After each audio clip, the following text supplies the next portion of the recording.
Welcome, fans, once again to KB's Unemployed show, the only show on the internet where you can sit at your job and watch a guy who doesn't have one anymore. What will KB do today? Change guitar strings, perhaps? Grade papers? Worry about his future? Who knows? The only thing we know is it's guaranteed to make you question your intelligence, simply because you're watching it. So sit back, relax, and enjoy the unemployed lifestyle of KB. The pods are now open. Look at my cat. Look at my cat. Look.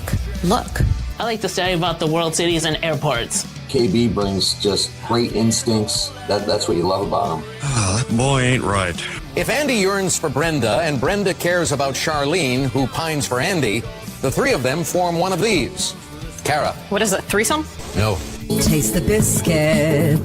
Taste the goodness of the biscuit. Lesbians. It's what makes a Subaru a Subaru. I don't mind a bit of bush. 37 in a row? Shut the f*** up, okay? Shut the f*** up. Do you want to start drinking? Yes. You know I'm gonna have to go for 420, Bob. Cheez-Its! Cheez-Its! Cheez-Its! Light this candle. He's right. Let's light this candle. Light the candle. Are you ready for it?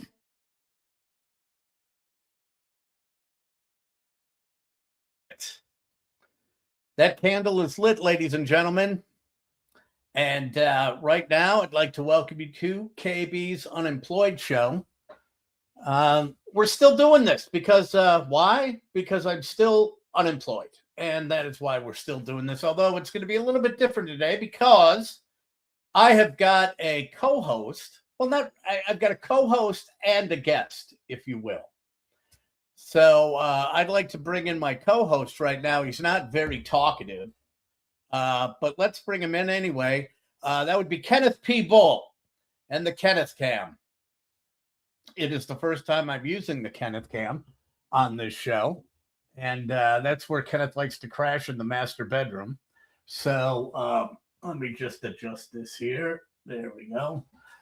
Well, that's not good. So that's where Kenneth crashes in the master bedroom. And so I thought I'd set up the Kenneth Cam and we can keep an eye on him and see what he's up to. He's probably just going to stare and look out the window. And eventually what he will do is he will probably yell at somebody and bark and, something like that will happen. But probably an Amazon driver, although we already got our Amazon package for the day, which was his dog food, by the way. So big show today. And I'm going to have a special guest joining me, as far as I know, another guy who found himself in radio and unemployed. So we'll talk to another guy who is an unemployed radio guy. And that would be Jon Arias over in Madison. He was a former colleague, and then one day he was gone. And we'll find out what he's been up to and ask him a few questions about how he handled unemployment. And that's pretty much for today. I've also got a couple of very fun things to run down. Of course, we always have what color is the sky on your planet. And today is going to be an audio-visual what color is the sky on your planet. So I'm really looking forward to that. Hopefully you will too. And my top 5 list, KB's all-time top 5 worldwide, that we'll be running down a little bit later on, is my top 5 list is my top 5 favorite guitars that I own. I have 14 guitars, and so these would be my top 5 favorite of those 14. A couple of very interesting instruments in that mix. Kenneth, thoughts or comments on that, Kenneth? Kenneth? Looks like he's sleeping. That is not a really good co-host, if you ask me. But what we are going to do is we will go through all of that. I just recently found out that the Packers game is on Saturday night. So I will be out at a local establishment watching the game. And who knows, I might even just bring the phone out and run a special live edition of KB's Unemployed show on Saturday night during the Packer game, because what do you love to do when you're unemployed? You love to go to bars and drink. I don't have a cocktail today. I do have I was going to make a cocktail, but Sue and I started a New Year's resolution. Sue has always had one drink every single day. She always had just one. She never has more than one. She has one, and it's not really strong. And it's like her happy hour drink. And so we were talking around New Year's and said, you know what, we should give up drinking for New Year's. And we both agreed. And so we said, well, we won't do it on New Year's Eve because we go out, and we can't do it on New Year's Day because we don't go out till 2 a.m. So that would be New Year's Day. And then the second was a Friday. So we didn't want to quit on Friday. And then Saturday, of course, was a Saturday. So we didn't want to start our New Year's resolution on a Saturday. And then, of course, Sunday was the Packer game. So that brought us to yesterday to find out if we were going to start our, sobriety pledge for the year. Sue is a school teacher, K4. And so when I got done doing the show, I went downstairs last night. She looked at me and she goes, "Is wine drinking?" And I said, "Well, yeah, I guess it is." And she said, "Oh, well, then I'm just going to blow off the whole," because it was hellish getting back to school today. So she said, "I'm just going to blow the whole thing off." Okay, fair enough. And so I said, if you're blowing it off, I'm blowing off. So we lasted all of about 16 hours on our New Year's resolution. But hey, that's what you do. But without further ado, this is probably going to be the most people that he has ever talked to in his entire life about being unemployed. Highly doubtful, but and bring him in from Madison, Wisconsin, a dear friend. We're going to get rid of Kenneth. A dear friend. We're going to add him to the stage right now. Jon Arias. Jon, how are you doing, my friend? But it was a Friday, so we're going to start Friday, and then it was Saturday. We're going to start Saturday. It was my mom. It was my wife's call. That's really funny, man. My wife did it. You can't just like restart it and say, "Okay, we're going to take two." You just like, "Oh, we did it. We screwed up. We're done." Oh, well, sure you could, but then it's not really a New Year's resolution, is it? It would just be, "Oh, I'm going to quit drinking." So, Jon, thank you for agreeing to do this. So, as you know, are aware that I am unemployed, as you found yourself one time in the world of radio. And so I'm sitting here going, well, what do I do? Because my wife thinks I have to do something. So I told her I was starting my own show where I would talk to unemployed people. And it's hence the name, KB's Unemployed Show, which I think is absolutely sheer genius. So I reached out to you and I said, "Jon, will you come on the show and talk to me about being unemployed?" And you said, "Yeah, absolutely." So I have a couple of unemployed questions for you, Jon, because we worked in the media. And when you work in the media and you end up without a gig, there are people that I know that kind of lose their identity, because they just are so closely related to the personality that they were on the radio. But that didn't really happen to you, did it? You grew a ponytail. I guess, yeah. Well, I mean, my timing, I had been growing the ponytail before I got let go, to be fair. Okay. That started in March of 2020 when do you remember COVID? So yeah, that thing. That happened. But yeah, so I let it go for 4 years. I didn't cut I got my hair trimmed once or twice. I think it was once. But I let that thing go for 4 years. And that the unemployment helped for sure. Like it made it easier to not want to get it cut. So yeah, now I don't know. Now it's short. It's all short and nice. Yeah, it's now short now, but yeah, man, I didn't know you were unemployed until I saw KB's Unemployed Show, because usually you get like a whole rundown on Twitter or whatever. How did it go down for you? Can I ask that? Yeah, they came in and they said your services are no longer needed, basically. And I went, "Oh, okay." So I found myself out of a job. Now, lucky for me, I'm getting close to retirement age. Okay. So I've kind of talked my wife into the fact that I said, "Well, we could probably start claiming, Social Security, or we could start withdrawing money for our 401k and then just pray I die 2 years earlier." or 3 years earlier. But I mean, if I go before 70, she's going to have a nice payout. So that's all I really worry about is her, being unemployed. So yeah, my day is basically spent. I get up in the morning and I start looking for stuff to talk about on KB's Unemployed show, or I've got a couple of segments that I might be doing that I may work into the show because it's just all stream of consciousness. And we're up to 44 people, by the way. 44. Oh, let's keep it. Can I retweet I know. something? Hey, I don't care. Well, yeah, did go you put ahead. this out on Twitter? Let me find it. Yeah, it should be going live on Twitter. Okay. Let me see if I can retweet that. So but, I'm thinking a segment might be movies I watched while I got high today, which would be a good unemployed thing. Songs I practiced on the guitar. But today I always do my top 5 things. Today is going to be a rundown of my list of my top 5 favorite guitars that I own. I have guitars of what? Guitars that I own. Oh, guitars that you own. I'm sorry. Yeah, because I have I own 14 guitars between Drew, myself, and our buddy John. We probably have I don't know, close to 30 guitars. Wow. And yeah, but this is the cool thing. We've got it all figured out with our wives that they don't know what guitars we own. So what does that mean? If I buy one, okay.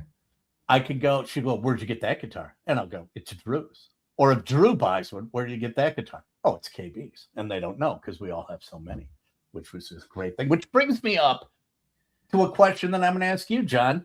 Are you into collectibles? Do you have any collectibles? Is there anything that you kind of ferret away at all? That would be weird. Well, not guitars, but sports cards. Here's one I got right here. Tim Dillard. Oh, Tim Dillard. Yeah. Yes. 30. Sorry about that. I'd say sports cards. I don't think I have any good sports cards around me though. But sports cards, like I got into that in 2018, and then that's when everything was like peaking, and you could sell anything for any amount of money, and it was wild. Really? Yeah. But I got a second-year Jordan. I got a LeBron rookie. Those types of things. Yeah. A LeBron rookie, really? Yeah. Yeah. Have you been watching the Golden Touch on Netflix? I watched a couple seasons. Yeah, I met Ken Golden at the National Sports Card Show this summer. Really? Yeah. I was like, hey, I watched the show. Can I take a picture? Well, he's a piece of work, but man, he dropped some coin. Yeah. He dropped some coin on some of those things. He went in and made it all. A guy had a I don't know, you would know this. What do they call him? A logo man card? Okay, yeah. Yep. That would be what? It's the one where they get the logo off a game worn. Yeah, off a game worn jersey. Yeah. Yep. And some guy had a Wembayama logo man, which is like insane amount of money. And he went in and said, right now, if you want to sell it, I'll give you like $2 million. And then and Logan Paul, he bought his like Charizard. You don't collect Pokemons, do you? I don't. I have no. When you start saying Pokemon names, I know I don't Pikachu know. And Charizard, and that's it. But Logan, Jake, one of them he's selling it now. Did you see that? Yeah, he had it, and that was on this season. It was like the first episode of this season. Oh, there's a new season? Yeah, season 3. Oh, well, I got to get on that. I didn't even know. Oh, you have to get on that because what he uncovered was a Honus Wagner that they didn't even know existed. They thought people thought they had found every Honus Wagner, and there was a guy, I don't remember where it was, whose grandfather had it, and from those tobacco cards, he had all the Pittsburgh Pirates from that season. Every one of the Pirates that was in that packet, that tobacco product. And one of them was a Honus Wagner. Crazy. And they found it, and it's like, my God, this is going to be a few million. 5+ million. Yeah. And it was in pretty good shape, which is just like, that's crazy for a card. I mean, were you the ones that you collect, the ones that you go and look for? Do you go back and try and find guys that you grew up watching? Who was the guy that you liked the most?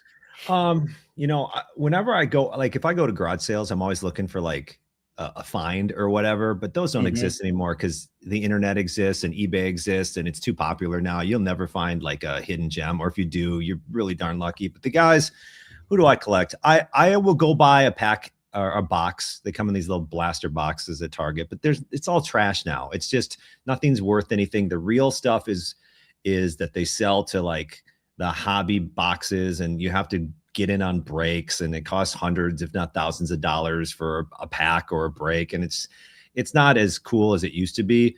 I just collect Jordans. I'm looking for a 1989 Ken Griffey Jr. Upper Deck rookie card, but the only way now, there's hundreds of thousands of them, KB.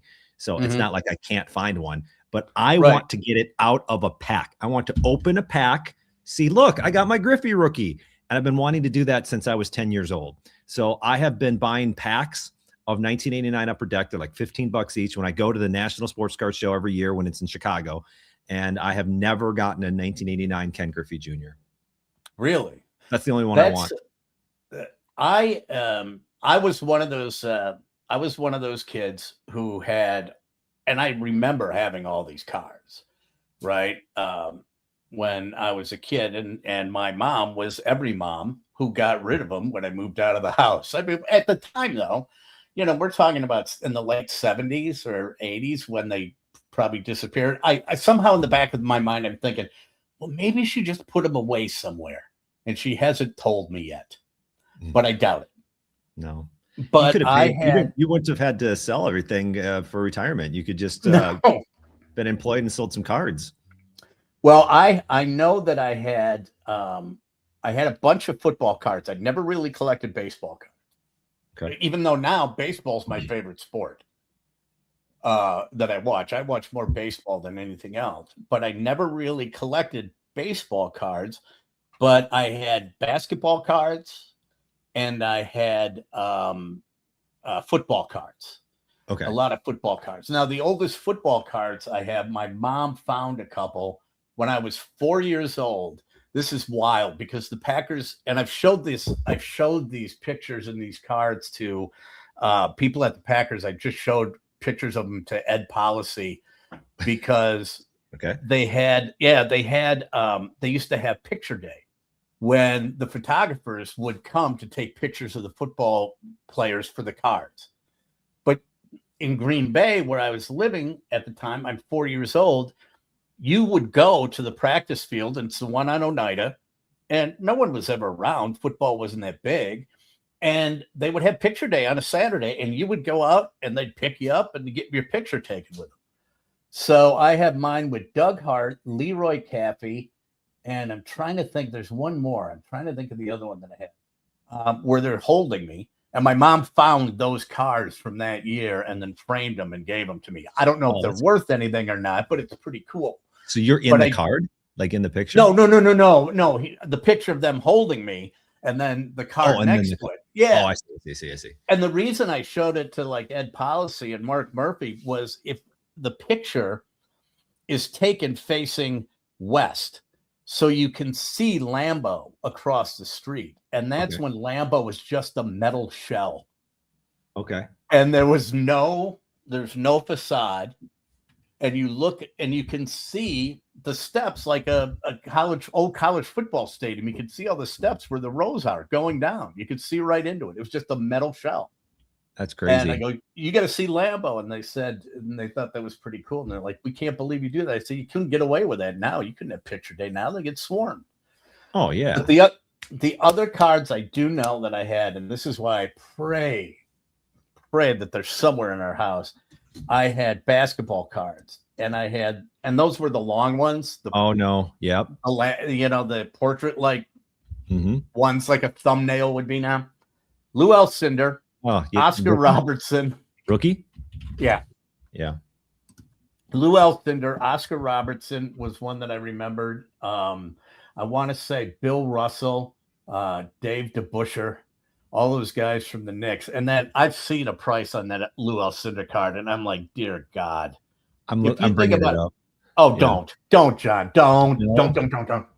No, okay. I don't even want to know. How much? Well, did you take care of your cards? Yeah. I mean, I'm sure like if I was gonna, they would be sitting in a bag or a box somewhere, and I'm sure if I was going to do that, they would be probably rated in the 4s or the 5s. But there's not a lot of stuff that's 9s or 10s now, anyway, is there? No, not at all. So that's not bad. Looks like it's like a yellow background. Couple thousand is what I have for the rookie. You know, my favorite story for the Kareem rookie is, you know, Mike Keller had one. Really? And hey, another unemployed radio guy. We'll all be there eventually. Eventually. Kareem, you know, he's changed his name, and Heller scribbled out Lou Alcindor and wrote Kareem Abdul-Jabbar on the card. He didn't keep it. I was like, that would have been the funniest card to have.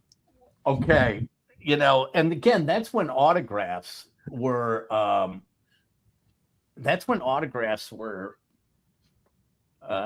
too, it was something that wasn't worth anything, right? The autograph for me, and I've got a bunch of autographs, and they're away in a box somewhere.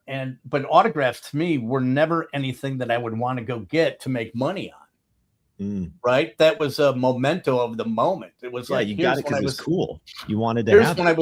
When I was at this game, I've got a 1966 Notre Dame football game program, which is the year they won the national championship, signed by Coley O'Brien, who was the quarterback at the time.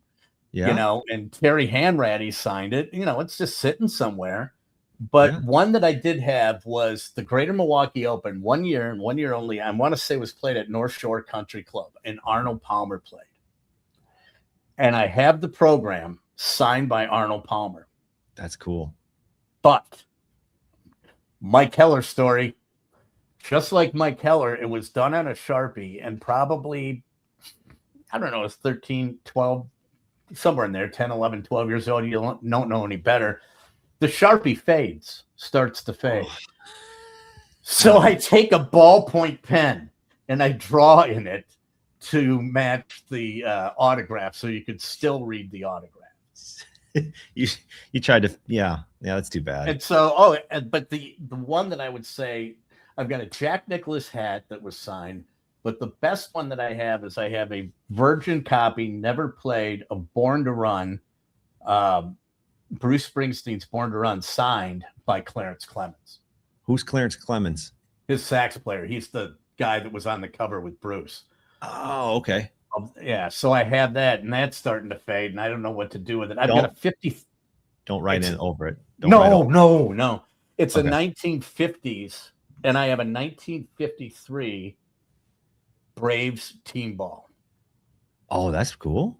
And that's almost all faded. You can only read maybe 5 or 6 signatures on it. And Ernie Davis, Drew and I interviewed him at the Wisconsin Sports Hall of Fame. And Ernie Davis's dad played on that team.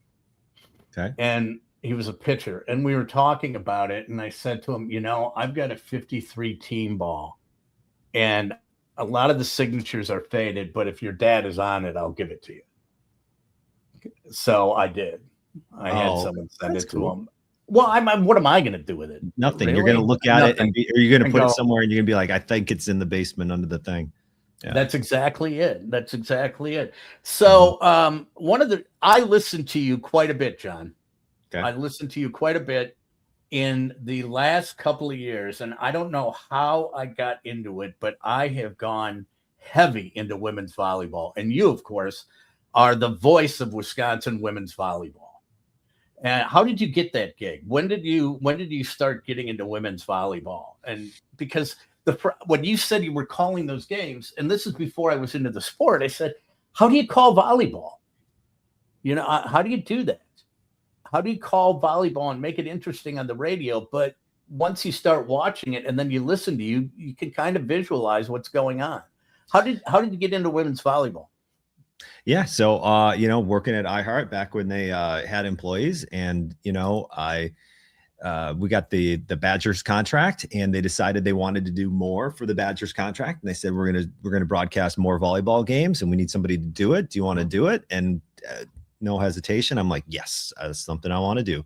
I have no KB. I'd only been to like a high school volleyball game. That's I played it, you know, and PE, you know, as a fifth grader or whatever.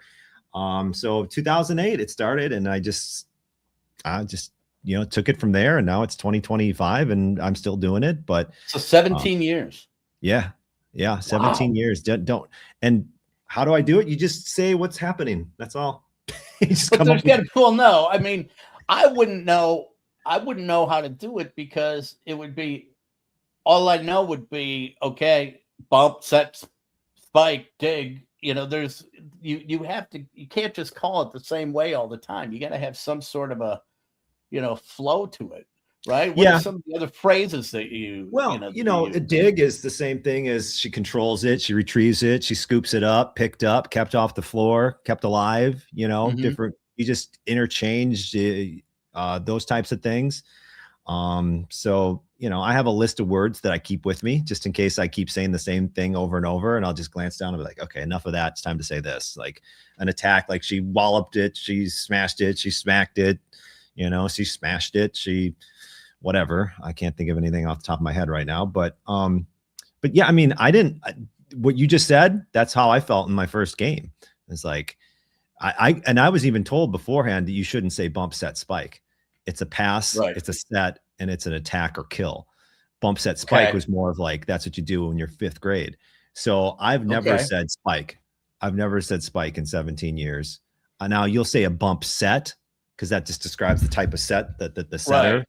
But you won't say like off a serve or off an attack. You won't say that, you know, bumped up forward by so-and-so, just like Doug, dig goes to the right, or pass goes up to the middle, something like that. So, but you learn bump, set, spike is a no-go. At least that's what I was told. Okay. And, you know, Wisconsin obviously has had some great, has had a great program for the last several years. National champions. They were at the final. They made it to the Final Four this year. Unfortunate loss in that first semifinal after being up. And that was a little bit disappointing. But when someone, you talk to guys a lot in women's volleyball, and this has happened to me, and I'm sure it happens to you quite a bit. And I say, I have to watch this volleyball game. And there's a bar that I go to that has 27 TVs or whatever. And I always have, if there's a good game on, I have the bartender put it on one of the TVs. And guys' tendency is they like to clown on it. You know, a little bit. They're always making, oh, look at, they're all hot and they've got the outfits. It's like in the uniforms. And it's like, well, no, when someone starts kind of clowning on volleyball, what do you say to them? You know, the casual fan or the guy that starts doing it. How do you explain it to them? It's like, dude, you're all wrong about this. You know, thankfully I don't have that happen a lot, but I think I would say just like, take a second and watch, you know, take a second, and better yet, if you have the opportunity to go watch it in person, because these are the most athletic players you have in D1, really. I mean, you can, the heights that some of these players and the skills that they have with their height as well. So like they can touch really, you know, they can jump, so they can touch at a really high level. We had Anna Smrek. I think you mentioned Anna. She was 6'9". She was like 6'9". 6'9". I mean, that's scary. You don't see that. And she could touch, she could dunk. I mean, she could touch over 11 feet. So I would say just like watch it. It's fun. And I think it's more fun in some respects than watching men's volleyball, because in men's volleyball, I mean, they're touching way above that, you know, their net's higher, but it feels like you have less rallies. You know what I mean? It's more boom, boom, done. Boom, boom, boom, boom, done.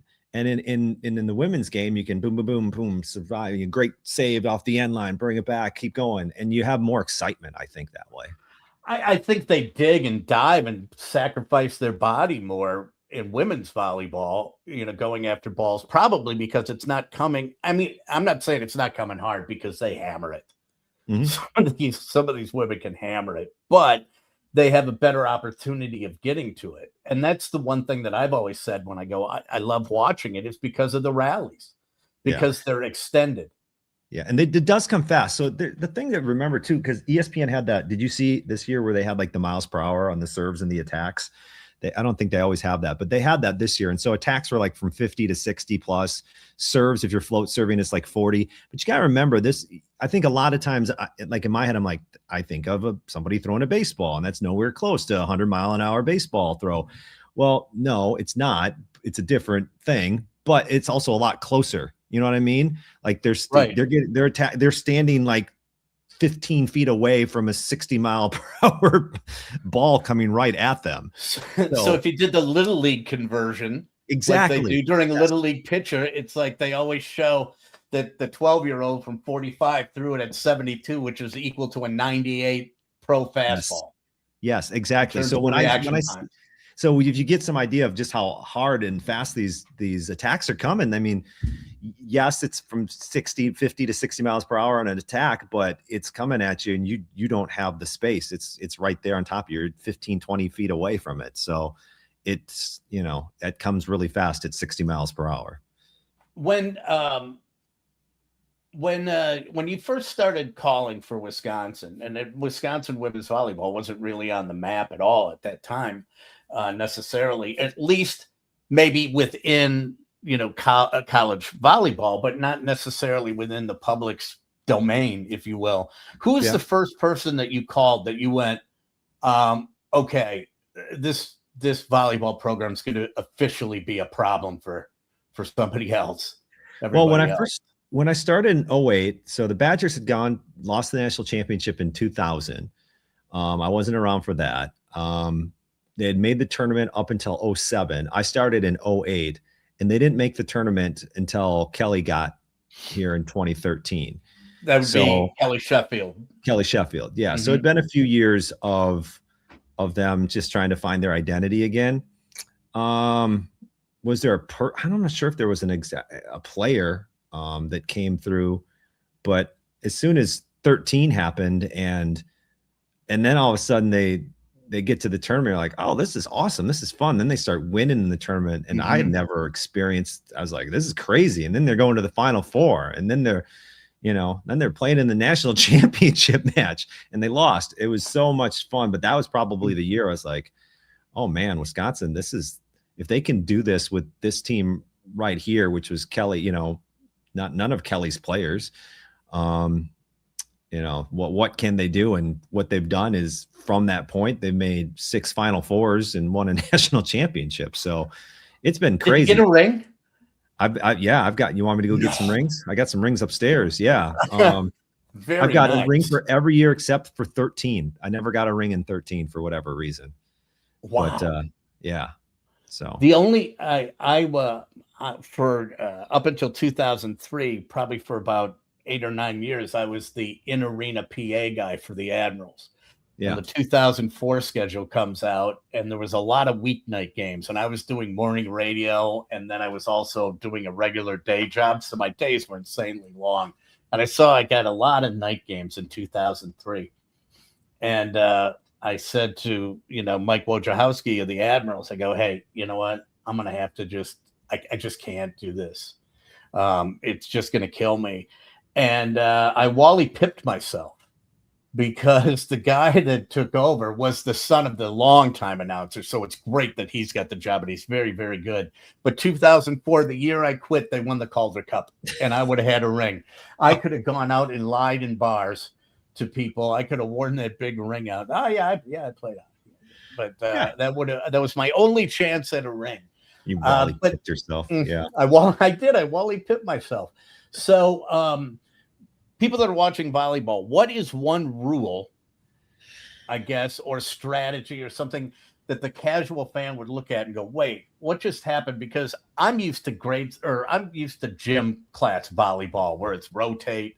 I still haven't figured out that. And is it the libero? Is it the libero or the libero? Which is it? It's both. Is it both? Yeah, I go with libero. I think most people say libero. Yeah. So what's that role on the team? They can't go past the back line. I mean, how does that work? So that's probably the one thing that I think confuses most people if they're just getting into volleyball, and they're like, well, why is she wearing a different color jersey? What's going on there? She's just a defensive substitute that can come in, and it doesn't count against your subs for a set. Okay. So she can just come in for whomever, and she plays exclusively in the back row.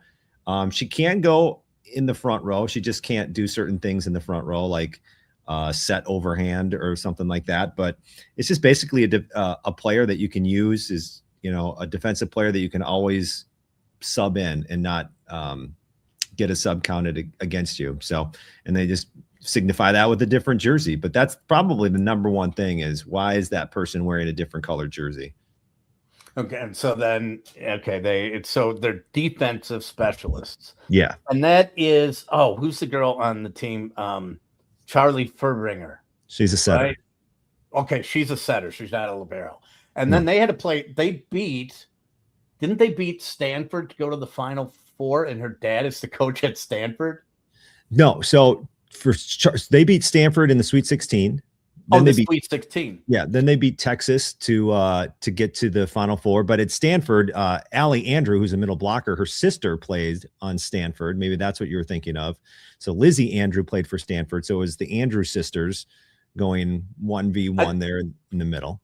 Okay, I thought I saw that her dad was a coach somewhere. Well, her dad is a coach too, but not for Stanford or Texas. Her dad coaches the pro team in Madison. Love Madison. Oh, okay. So here's what's funny. So Lauren Carlini is an assistant coach. She was a former setter.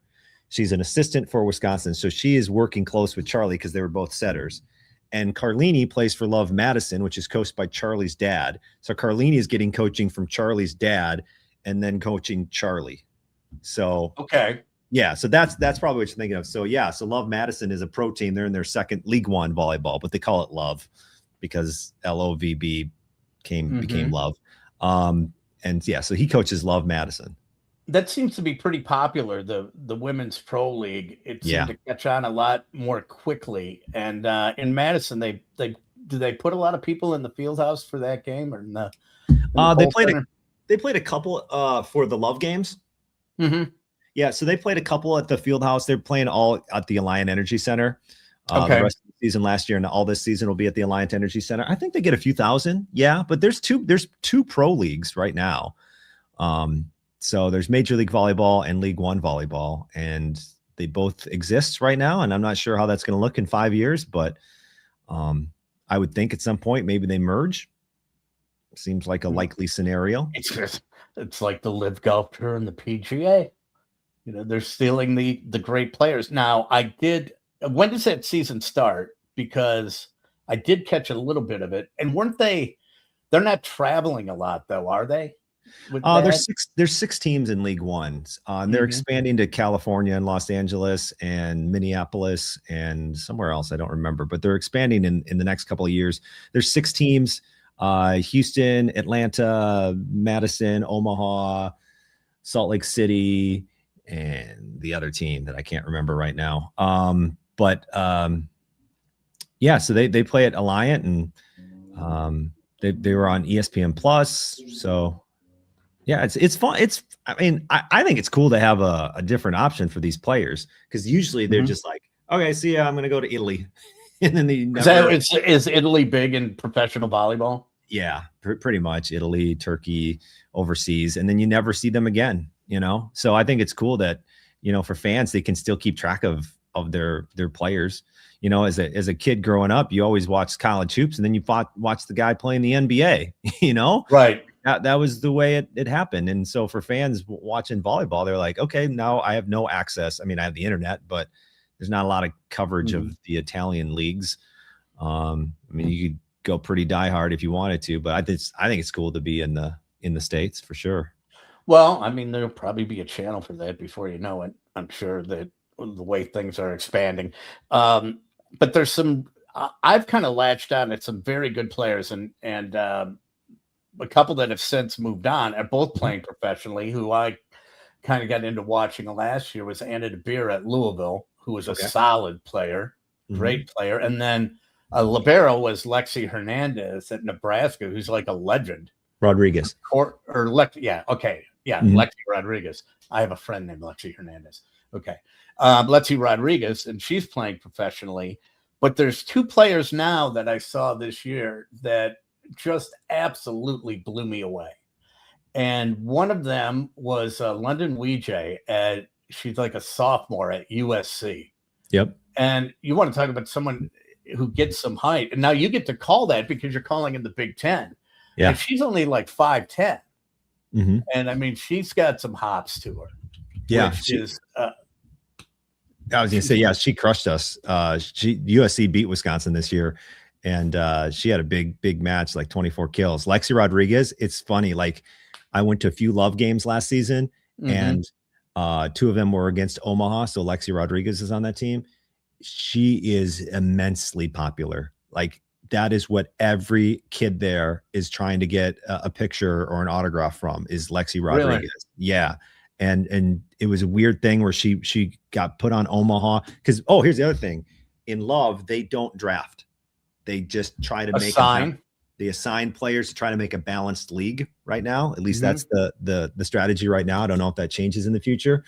Do they keep them close to home too? They usually do. Wisconsin players on the Madison team.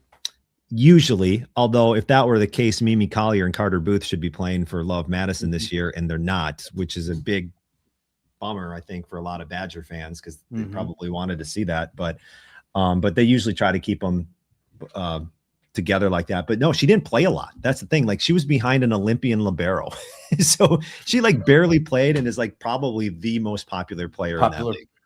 Yeah. And the other one that blew me away, and they didn't make it. I think I watched them in the Elite Eight. I don't think they made it to the Final Four. Was Kendall Bashir at Cal Poly? Oh, geez. Okay, let me bring her up. Okay, so I know, I know a volleyball player that you don't. Yeah, I didn't know that familiar with. Look at her serve. You have to go watch her serve.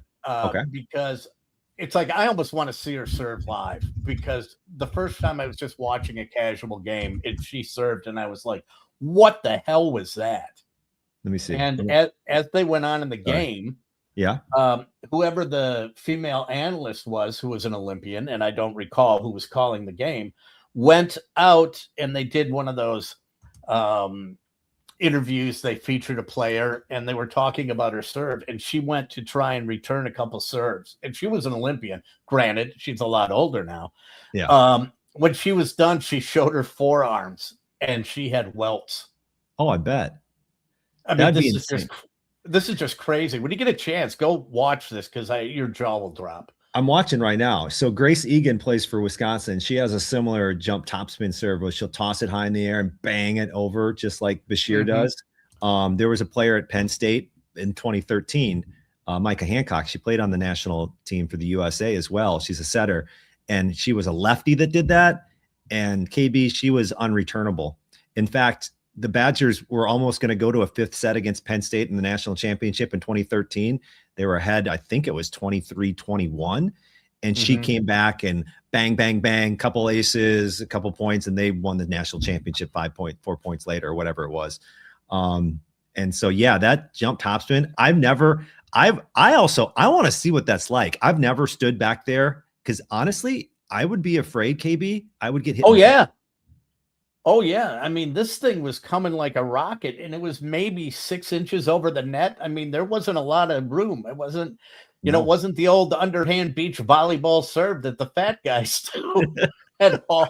No. And I mean, she had to throw it 15 feet in the air.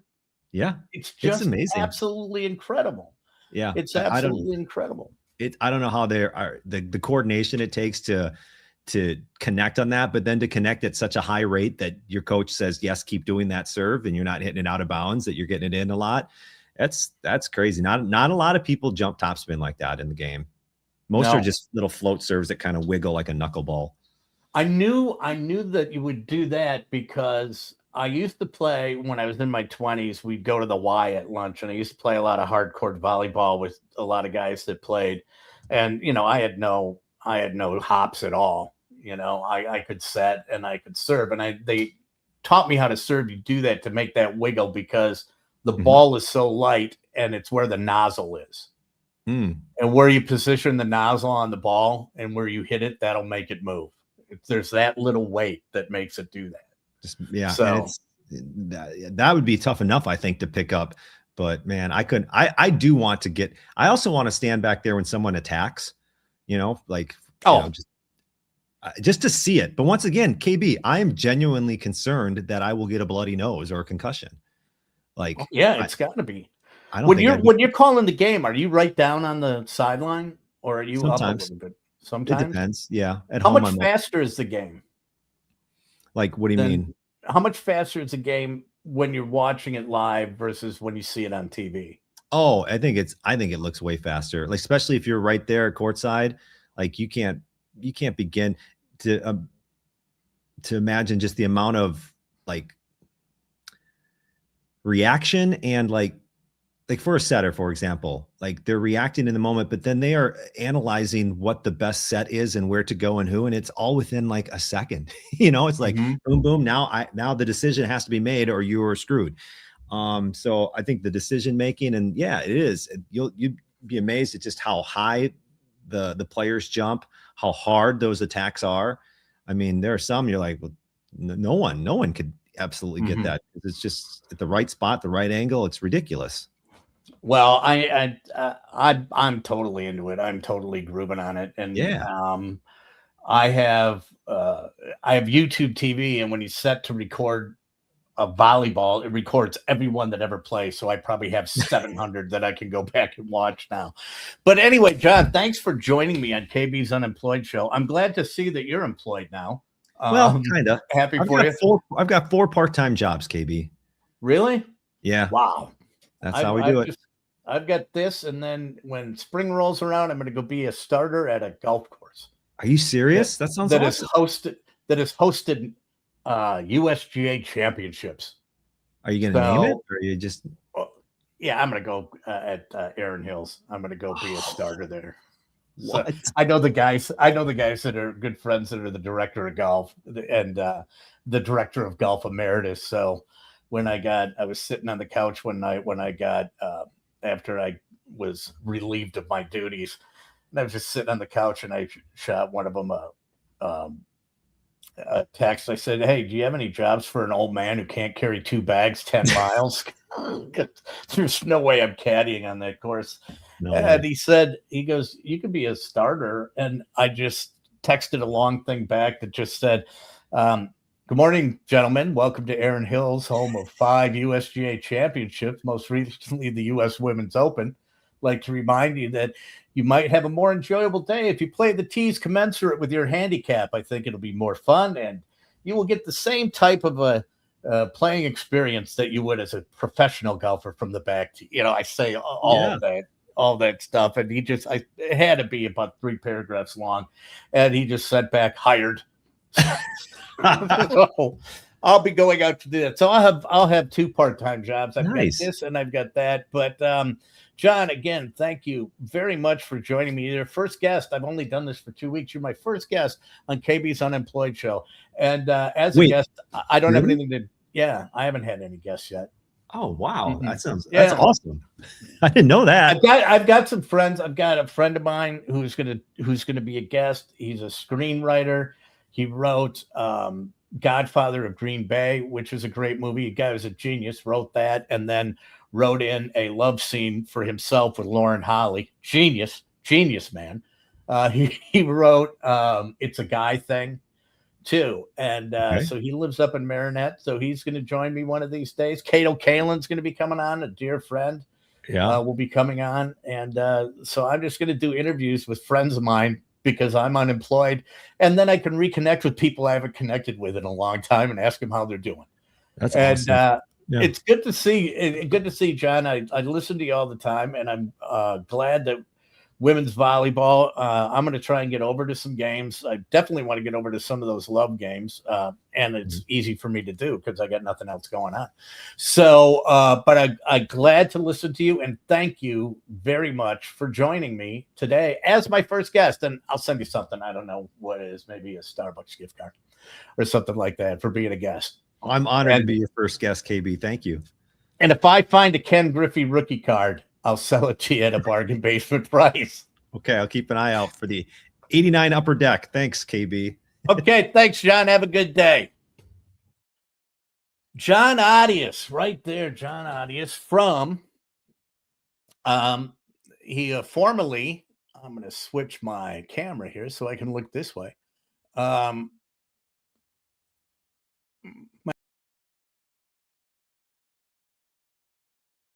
going to add myself to the stage here. Jon Arias, who was formerly, I didn't even get to the fact that he made it down to the finals of the Dan Patrick meat wrap. His meat wrap almost won him a Dan Patrick Show award, made it down to the finals. But he did not get there. I did not have that conversation with him. But if he joins me again, I will.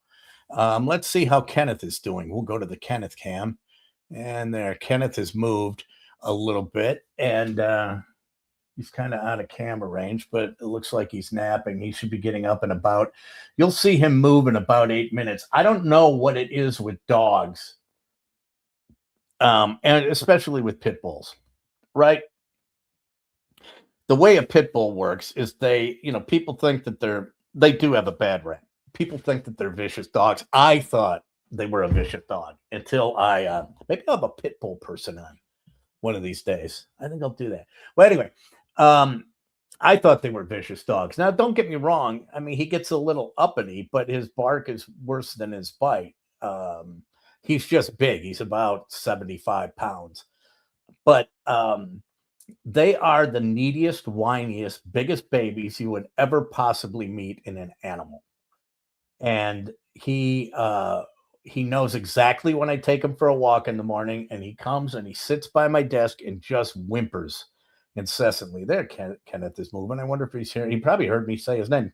And he just whimpers incessantly. And the other thing is, it's as you can see, he's taking a look around. It's 3:53, and he eats at 4. And their sense of time during the day is amazing because he eats at 4 o'clock. So he is going to come here and be looking for his dinner at 4. He will not get it because I usually don't get done here till about 4:15. But the way they are is if it's 4 o'clock, they're looking to eat. If it's 4:01, you're an hour late. If it's 4:02, you're 5 hours late. They're just they're just amazing at their innate sense of timing. But that brings us to the point in the show where it is one of my favorite points in the show, and that is what we are going to do is it is going to be KB's top 5 all-time worldwide. Yep, KB's top 5 all-time worldwide. And today's KB's top 5 all-time worldwide is going to be my top favorite guitars. My top favorite guitars that I own. Now, as I explained earlier in the show, I own 15 different guitars, which includes a mandolin and a lap steel, but I haven't played the lap steel or the mandolin in ages. But now that I'm unemployed, I could pick that mandolin up, work for it an hour a day, and I could be the next Ricky Skaggs or the next Marty Stewart if I really put my mind to it. But I have collected a lot of guitars. So I'm going to run down the list of my top 5 all-time worldwide favorite guitars that I own. Okay, so we're going to come in and we're going to start with number 5. And number 5 is a guitar.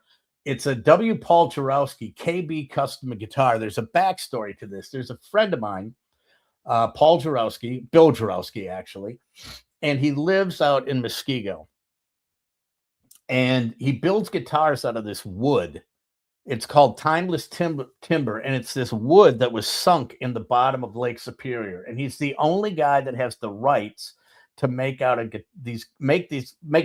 out of this wood. And this wood was sunk on ships going back to England, like in the 1700s. So those trees were 200 years old before they got cut down, and then they've been in the bottom of Lake Superior for another 400 years or thereabouts. So this wood is 600 years old. And what happens when they're in the bottom of Lake Superior is there are like microbes that go into the guitar, and into the wood, and it eats out impurities in the wood. So they're like these little microscopic chambers, if you will. And these chambers create this acoustic resonance because there's air and the wood is vibrating, and the sound is absolutely amazing. So I wrote some ads for him. In exchange, he said, I'll build a guitar for you at cost. Well, the cost of this guitar was about $1,800, now about $1,200. Okay, but the cool thing is I've got to design it all on my own, and you can't really see it here. And I didn't do a lot of close-ups, but there's like a channel here that goes underneath between the two bridges that cuts through the guitar, so it's like another sound hole, if you will, on an electric guitar. But I said, so I said to him, I go, can you customize the neck? And he said, yeah. So what I had him do was, as you can see, the neck at the 12th fret has my initials, and the fret markers on the fingerboard are all, and you really can't tell with the color, but that's all green abalone. So the neck markers are all green, which is very, very cool. Problem with the guitar is that it's got humbucker pickups on it, and that's, you know, serious heavy metal playing, and that's not really my style of playing. But I mean, I got such a deal on it, I wasn't going back, and I wasn't going to tell him to change it. But that is my number 5 favorite guitar, and believe me, I've got some good ones. Coming in at number 4, my number 4 favorite guitar is my 1998 Fender Teleacoustic. Excuse me. This is really an interesting guitar.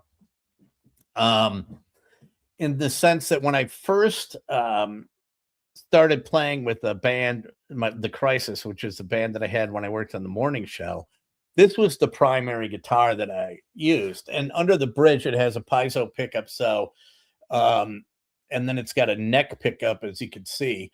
So with the F hole that's on the left side, you can roll from one pickup to the other. So without changing guitars, it can sound like an acoustic guitar, and then it can also sound like an electric guitar. So all I would have to do would be that roll those knob, or the far back knob, roll it one way or the other to change the sound of the pickup, and it would change the complete sound of the guitar. So that is my number 4 favorite guitar. It's the oldest electric that I have, and it's very cool because if you get up close to it, it's all weather cracked. And my son, when he is, I was upset when it was getting weather cracked, and I'm like, well, you know, you want a guitar to be kind of beat up anyway. Make it look like it was used, it's game used, right? And he knocked, it was laying on the floor in the basement, and I had a Stratocaster lay in a guitar stand, and he knocked the Stratocaster over, and the head of the Stratocaster fell straight down on the face of the body of this guitar.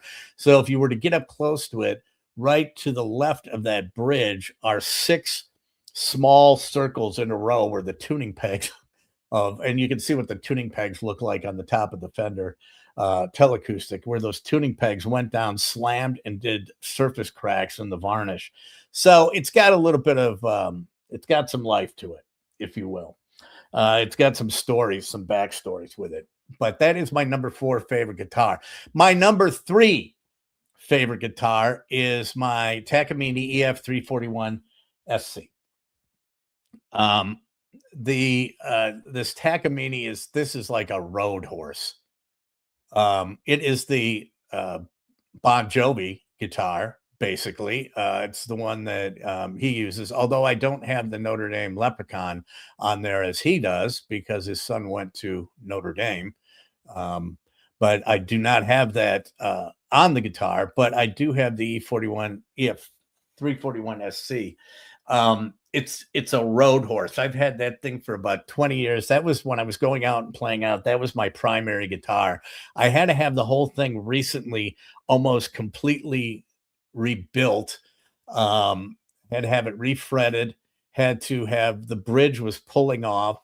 So I had to have that re-glued, and then I had to have a new preamp put into it. So that is the 41 SC, but I play that constantly because you can just beat on it all day long and not worry about it. My number 2 all time, top 5 worldwide favorite guitars that I own is my Fender Telecaster 52 reissue. It's the Springsteen guitar, basically. It looks like a Springsteen guitar. I like the Telecaster. I like the sound of a Telecaster. I'm kind of lean more toward that country sound, but you can get a good a gritty tone out of it. But as guitar players that are good guitar players will tell you, a telly don't lie. And you can't make a lot of mistakes on that, which is why I don't play a lot of leads, because I am not a lead player, as Mark Knopfler so eloquently put it. I am strictly rhythm. I have no interest in making that baby cry or sing at all. But that Fender Telecaster reissue, I kind of wish I would beat that up a little bit more. That's still in pretty good shape. I haven't played electric in a long, long time out, every once in a while, but not like where it's my number 1 guitar that I play for most of the night when I play a show. And then my top 5, my number 1, the top 5 all-time worldwide guitars that I own is a 1994 Martin D28. And you can see that's getting nice and yellow. Because it's a spruce top. When you buy those, they're almost white, the white spruce. And as it ages, it gets nice and yellow. And that's had to have some work done. That had to have the bridge re-glued as well. And I put a pickup in there years and years and years ago. And I still use that one. Well, I use that for recording a lot of times. I don't use it playing out as much, but I started playing out. A friend of mine, Jansen Press, who is a great guitar player and plays lead for Mary Carlson. He's played with Angie Aparo, a couple of other great artists. He moved to France to work for Gibson. When I recorded some stuff in Nashville, he did the production on it. And I had that guitar with me. And he goes, "This is a sweet guitar." And I said, "Yeah, but I just use it for recording stuff and I don't play it out." And he goes, "Why not?" And I said, "Well, I don't want to ruin it." He goes, "That's why you buy guitars, to play them." And so after he said that, I started playing the guitar out. But the D28, and my wife knows that Martin D28 is my prized possession. And she has said to me, she goes, you will know when I am ready to leave you, because you will wake up one day and your Martin will be gone. So that is exactly how I know I'm in trouble and I'm not coming back home and my stuff will be on the porch. That Martin will be sold and the money will be in her bank. Guitars that I own. And finally, I just want to get to, of course, the last thing that I like to do, and I always like to close the show with, is what color is the sky on your planet?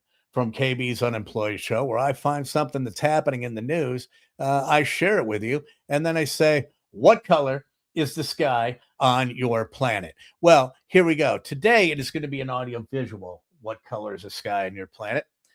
Because I saw an announcement that David Lee Roth is coming to play at the BMO Harris Pavilion on the Summerfest grounds. I'm not sure if he's during Summerfest or what have you, but he has been making the rounds. He's become quite the viral sensation, and it's not because how good he is. Actually, quite to the contrary. And to give you some perspective of why he is making the rounds, I prepared a nice little video for you to take a listen to of the great David Lee Roth, then and now. And this starts with David Lee Roth, and I want you to take a listen. David Lee Roth singing Panama, the Van Halen hit off in 1984. What's that sound? Here she comes, oh, blast the top down. Hot shoe, burning down the avenue. I don't see the same.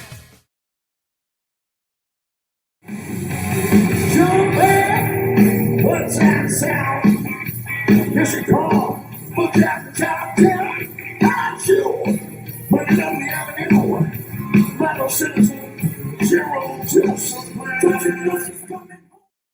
So all I can say about that is to David Lee Roth, who has decided to go out on tour again. It might be one of those where you don't want to go out on tour, man. You don't have it anymore. You were great. I love the early Van Halen stuff.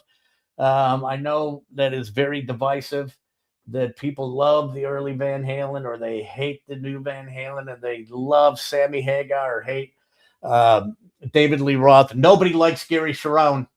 Nobody. I've never heard anyone say, I really liked the Gary Cherone Van Halen. But to David Lee Roth, who's embarking on a tour, all I can say to you is, what color is the sky on your planet?